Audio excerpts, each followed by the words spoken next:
Staffing as a part of human resource management. Staffing as a part of human resource management. Staffing हमने देखा कि ये management का अलग से फंक्शन था, लेकिन बड़े ऑर्गेनाइजेशंस में अब जब ह्यूमन रिसोर्स मैनेजमेंट वर्किंग है तो वहाँ पे स्टाफिंग उसका एक पार्ट है। स्टाफिंग का वाइडर टर्म ही ह्यूमन रिसोर्स मैनेजमेंट है। इट इंक्लूड स्टाफिंग, यहाँ पे जो HRM है वहाँ स्टाफिंग के साथ साथ record keeping, personal policies formulation, connecting personal research कि वो लोग कैसे काम करते हैं, कैसा करना चाहते हैं, प्रोवाइडिंग एक्सपर्ट यानी कि एक्सपर्ट सर्विसेज किस तरह से उन्हें प्रोवाइड की जानी चाहिए। तो जो स्टाफिंग है वो human resource management and not all of it, वो सिर्फ एक पार्ट है ह्यूमन रिसोर्स मैनेजमेंट का, वो कम्प्लीटली HRM नहीं है। जो HRM के एरिया हैं वो हम यहाँ पे देखते हैं। फर्स्ट है 8 एरियाज़ में इनको कैटेगरीज में डिवाइड किया इन्होंने। First recruitment. रिक्रूटमेंट स्टाफिंग का हिस्सा है, मतलब स्टाफिंग का काम तो HRM में है ही है, तो रिक्रूटमेंट का काम HRM में है।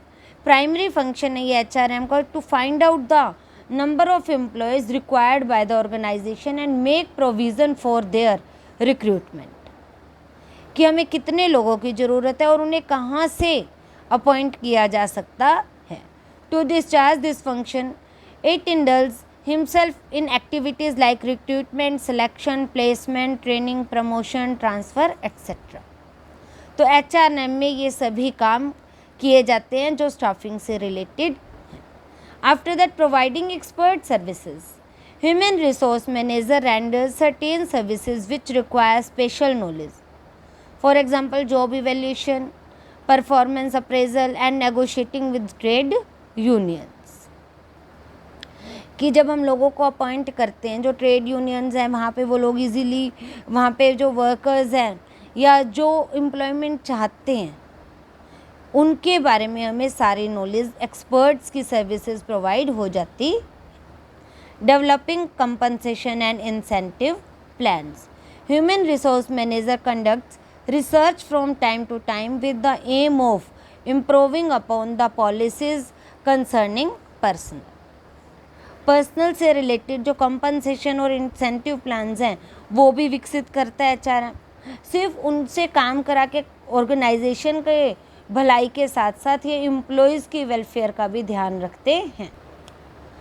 He brings to the notice of top level management new techniques in different fields of human resource management such as new compensation and incentive plans, उनको किस तरह से दिए जा सकते। handling grievance and complaints, it is the responsibility of human resource manager। HRM जो human resources का जो मैनेजर है उसका मुख्य काम cordial relation between employer and employees, employer और एम्प्लॉयज़ के बीच का जो रिलेशन है ना उसको बढ़िया करना है। To do this he informs both the parties about the expectation of each other, वो क्या एक्सपेक्ट करते हैं एक दूसरे से, उनको उनके एक्सपेक्टेशंस बताना और उन्हें पूरी करने में हेल्प भी करना। In the event of disputes, जब उनमें मतभेद हो जाते हैं, कोई झगड़े हो जाते हैं arising between them, occasionally he serves as a pacifier, वो उन्हें ख़त्म करने के लिए एक मीडिएटर का काम करता है। Providing for social security and welfare of employees, employees के वेलफेयर में, सोशल सिक्योरिटी में उनको उनके सुधार के लिए वो काम करता है।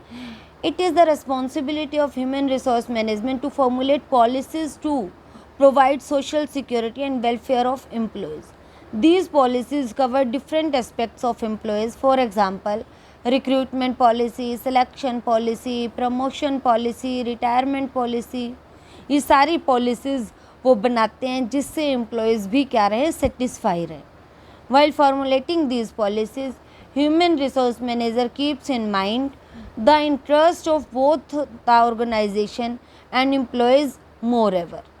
ही also ensures proper implementation of these policies, वो ये भी इंश्योर करते हैं कि इन पॉलिसीज़ को प्रॉपरली इम्प्लीमेंट किया जा रहा है या नहीं। Defining the company in lawsuits, in India government has pass several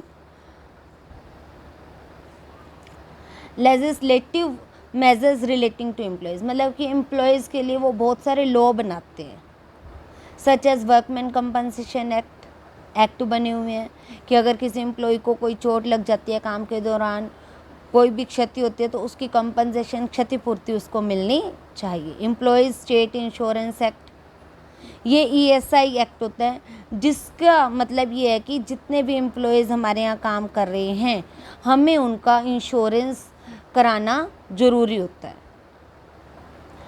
etc. It is a function of HRM to enforce the provision of such acts in the his organization.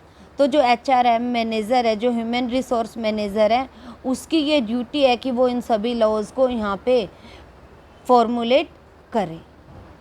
Keeping personal records, human resource manager maintains records regarding recruitment, selection, training, promotion, transfer, remuneration etc. of all the employees working in the organization. These records are used as reference in the future. जो personal record है वो भी बनाए जाने चाहिए। Next है developing the organisational structure.